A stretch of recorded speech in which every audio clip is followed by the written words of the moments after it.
Hello, good morning. আমি যুক্তরাষ্ট্র new York থেকে বলছি, দেওয়ান কামরুল হাসান। এখন বাজে রাত 1:10, অর্থাৎ 20শে জানুয়ারি শুরু হয়ে গেছে।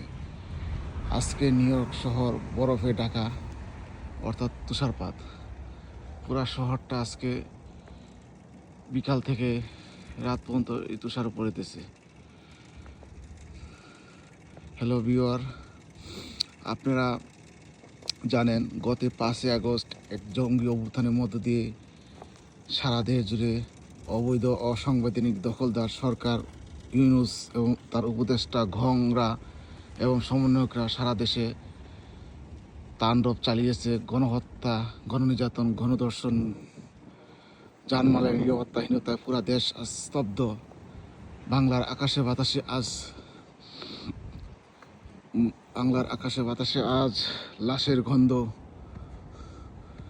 সে এমন এক মুহূর্তে আমি আপনাদের সামনে দাঁড়িয়ে আছি। তো প্রিয় দেশবাসীর উদ্দেশ্যে বলতেছি, আপনারা দেখতেছেন যে এই যে বরফ, এটা সৃষ্টিকর্তার এক রহস্য। প্রত্যেক বছর এই নিউ ইয়র্কে ডিসেম্বর, জানুয়ারি, ফেব্রুয়ারি, মার্চে বরফ পড়ে। এই বরফ আবার দেখা যাচ্ছে কালকে বা পরশু বরফ আস্তে আস্তে মাটির সাথে মিশে যাবে। হয়তো বৃষ্টি আসবে, রোদ আসবে, এমনি এমনি বরফ মিশে যাবে। ঠিক তেমনি সেই যে জঙ্গি অবৈধ দখলদার যে সরকার ইউনূস, অচিরেই বরফের মতো মাটির সাথে তারা মিশে যাবে। তাদের যে অবৈধ অসাংবিধানিক কার্যকলাপ বাংলার মানুষ রুখে দিবে।